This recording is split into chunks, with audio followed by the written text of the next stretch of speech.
Okay, so I mentioned that I was looking to do a little bit of riveting on the surface, and so yeah, we're at that stage now, and so a couple of options really. I think, well, about options sort of plan. The first thing you need is some sort of guide, some sort of plan as to, well, where are these rivets going to go if you are going to put them on, and there's by no means a necessity to do that, of course, as with most modelling tasks.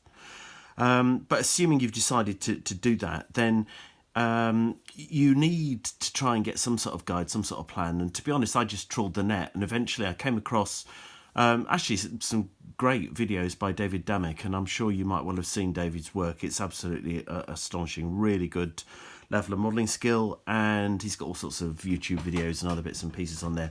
And interesting enough, I saw a build, I think it's over 3 parts, where he takes you through the Revell B-17 Fortress, and he's riveted the airframe on that model and done a really tidy job with it, it has to be said. And in fact, what I did then was sort of freeze the frame, and when he was at the riveting stage, or at least the stage where I could see what the riveting pattern was, and I've used that as a guide. I don't know whether it's entirely accurate, but I can't find anything else to use for the rivet detail. So really, this is an interpretation of the riveting, and it's the whole idea is to just try and kind of break up this very smooth surface, bearing in mind this is going to be natural metal or over most of it on this particular scheme. And so really this is an opportunity just to try and as I say, break it up a little bit. So all I've done here, you can see in the diagram just at the top of your screen, is I've just done a very rough sketch out based on the pictures I saw of the upper right wing, and well, it means something to me. It may not mean too much to you, but essentially you've got sort of main panel lines, and then I've done slightly fainter lines showing where the rivet detail goes, and that's just a very brief interpretation of it. In fact, it's more complex than that. So the first stage I think we're at is adding a few extra panel lines here. There seem to be some that either are missing or might well be accurate, to be fair, but I noticed that David's put on to his B-17, so for the purposes of this I'll just add a couple of extra panel lines here. And to do that, I think the easiest thing to use is a P cutter. It's a nice flat surface. This is an Alpha P cutter, which you may well have seen somewhere else in the Techniques bank. I've covered that under scribing tools. And so we've got here a main panel line down here, just inboard of the tip. Then we've got that little hinge, and so there's a sort of a main panel line that seems to go somewhere between those two hinges here. So just using a little flexible steel rule, I think that's as good as anything. I'm going to stick that right in the middle. And in fact, your eye is a very good indicator for these types of tasks. It will tell you very well whether you are straight or not. You only get one shot at it, obviously. Well, if you mess it up or you put a line in the wrong place or you slip, that's not a problem. You can fill it with cyano, polish it back, and then start the rescribing process again. But there we go. That one's just dropped in there. We'll put another one in here just to the left of this hinge mark here, which I noticed is there. I've noticed some people doing this, and they mark it all out with pencils and measure it all and all the rest of it. God, life's too short, I'm afraid. Can't do that. Be here all day. And so, as I said, the whole idea here is to try and create a little bit of a representation. And there's another one here to the right of that main hinge. So it seems like these are at reasonably regular intervals. So it's very gentle pressure, just firm enough pressure to take the tip straight back.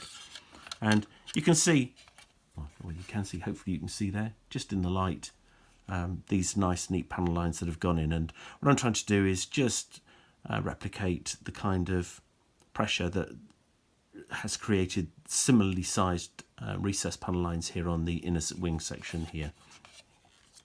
So what have we got? We've got, I think, another one. Looks like it runs through this. Looks like it might be a fuel filler cap, something like that. Up to it, and then past it. And then we've got, Yeah, one to the right. So it looks like just maybe one more coming in here.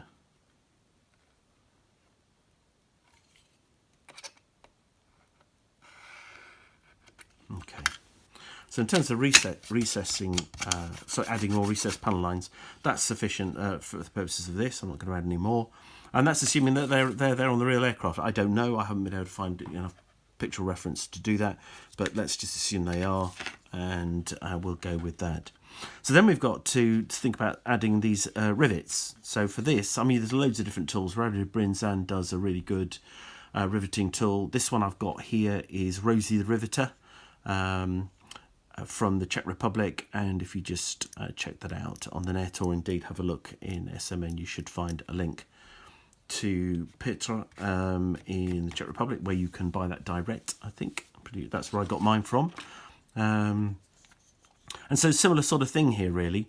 Looks like we've got one row of rivets between these two panel lines here, so I'm just going to stick this in the middle of that line there, and then we just take the riveting wheel, keeping the wheel to the left of the shaft, and just gently bring that up to the top of that panel line. You just feel it click in, and then smartly bring it down. Not too hard, we're not going mad here. And then it looks like there are two between these two panel lines, so I'm going for about a third distance with that one.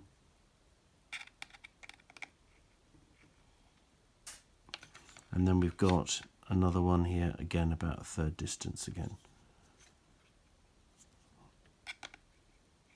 Just try and keep the pressure against the steel rule, of course, so you get a nice straight line. And so it goes on. And we make our way across here. Again, it's about a third the way between these two panel lines.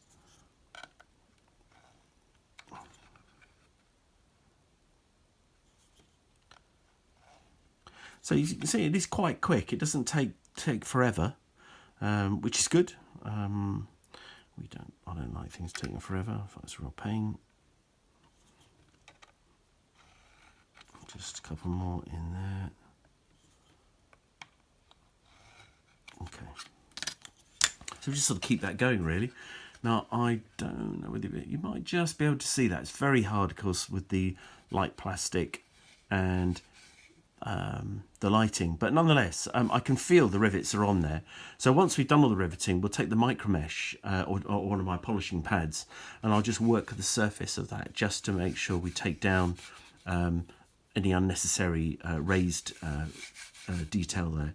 So we're just left pretty much with the holes that the rivet tool has made, and we just keep it going, and you just sort of keep going until you think you've done enough.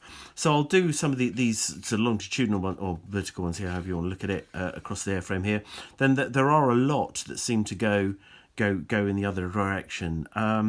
I'm not going to put all those on, to be honest. As I said, life's a bit too short for that. So I am going to do some along the lines, along the axes of some of the others, just to create the effect. And then what that should do, hopefully, at the end of the day, is create a little bit more of a varied surface, which we can see, hopefully, and we'll see on the finished model. So I'll just press on and complete that riveting task.